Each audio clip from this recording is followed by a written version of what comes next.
जावद तहसील के मोरवन डैम के पास प्रस्तावित कपड़ा फैक्ट्री को लेकर किसानों का मोरवन डैम बचाओ आंदोलन तेज हो गया है। आंदोलन के 25वें दिन सोमवार को किसान नेता राजकुमार अहीर और पूरण अहीर के नेतृत्व में सैकड़ों किसानों ने ट्रैक्टर रैली निकाली। रैली को प्रशासन ने कई बार रोकने की कोशिश की, लेकिन किसानों का विरोध बढ़ता गया। आखिरकार भरबड़िया चौराहा पर प्रशासन ने रैली रोकी, जिससे किसान आक्रोशित हो गए और करीब 1.5 घंटे तक चक्काजाम किया गया। बाद में समझाइश के बाद किसान पैदल ही कलेक्टर कार्यालय पहुंचे और एडीएम को ज्ञापन सौंपा। किसानों ने चेतावनी दी कि अगर फैक्ट्री निर्माण की स्वीकृति रद्द नहीं हुई तो आंदोलन और उग्र किया जाएगा। उन्होंने कहा कि फैक्ट्री से डैम का पानी दूषित होगा, जिससे खेती और पेयजल दोनों पर असर पड़ेगा।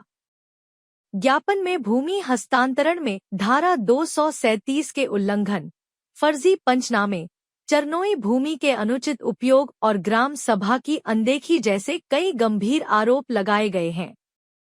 किसानों का कहना है कि यह सिर्फ जमीन का नहीं, बल्कि जीवन और अस्तित्व की लड़ाई है। हम ये चाहते हैं कि वहाँ फैक्ट्री नहीं लगना चाहिए मोरवन।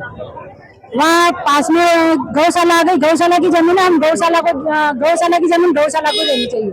वहाँ से फैक्ट्री हटवा के कहीं पे भी लगवाओ और मोरवन में नहीं लगनी। फैक्ट्री से लगने से बहुत नुकसान हो रहा है, जमीन बंजर हो जाएगी।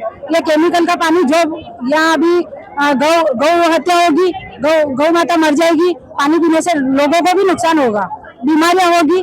हम ये चाह रहे हैं वहाँ से हटवा के कहीं पे भी लगवाओ, पर मोरवन में नहीं लगना चाहिए। ये 15-20 दिन से चल रहे हैं। क्या कुछ मामले को लेकर आपने मामला 25 दिन से पिछले 25 दिनों से मोरवन डैम के मामले है। शांतिप्रिय तरीके से धरना दे रहे हैं और धरना देके प्रशासन को बताना चाहा कि ये गौशाला की ज़मीन है। इस गौशाला की ज़मीन को गलत तरीके से हमने हाईकोर्ट में लगा रखा है, हमको स्टे मिलेगा पूरा विश्वास है।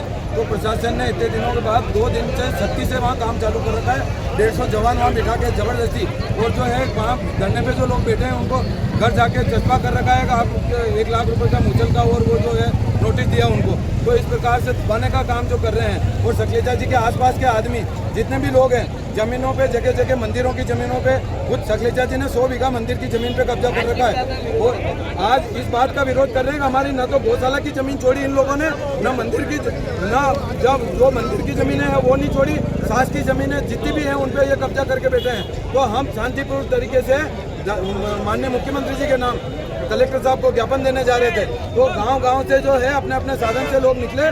सुबह से पुलिस ने हर गांव में, गांव के बाहर जा जाके गांव से निकलने नहीं दिया और जो किसानों को आज रोकने का काम किया। हम शांतिप्रिय तरीके से, सरकार का कोई ये विरोध नहीं है, सरकार अच्छा काम कर रही है, मोदी जी अच्छा काम कर रहे हैं, मोहन जी अच्छा काम कर रहे हैं। केवल उनकी आड़ में जावद जो सखलेचा है वो किसानों के भारी दुश्मन बन के बैठे हैं और किसानों पे अत्याचार कर रहे हैं। उस बात को लेके सब किसान वहाँ से अपने अपने साधन से धरना देने, ये ज्ञापन देने जा रहे थे। तो यहाँ पे प्रशासन ने हाईवे के यहाँ पे गाड़ियाँ आगे लगा दी है और आगे नहीं जाने दे रहे। हमारी मांग है कि वहाँ पे जो टेक्सटाइल मिल है वो नहीं लगे और जो गौशाला की जमीन गौशाला को छोड़े, मोरवन डैम के पानी को कोई भी हाथ नहीं लगाए, क्योंकि हमारे बाप दादाओं ने श्रमदान करके वो डैम बनाया है। और जो जमीनें वहाँ नहरें निकली, डैम बना, उसमें कोई किसी प्रकार का मुआवजा नहीं लिया, तो हमारा हक है उस डैम पे, उस डैम का हम पानी नहीं लेने देंगे।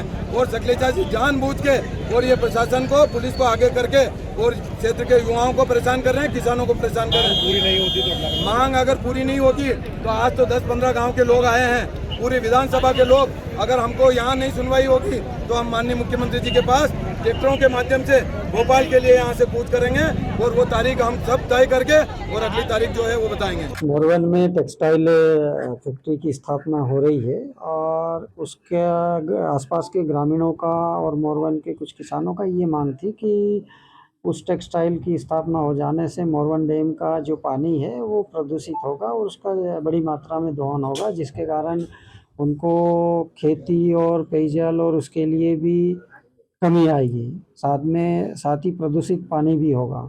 इसलिए जो है टेक्सटाइल की स्थापना नहीं की जाए, इस तरह की मांग थी। अभी हमने ज्ञापन मैंने लिया है और किसानों से चर्चा करेंगे और जो भी होगा उनको हम लोग समझा के और इसका समर्थन। नहीं, प्रशासन द्वारा उनको नहीं रोका गया है।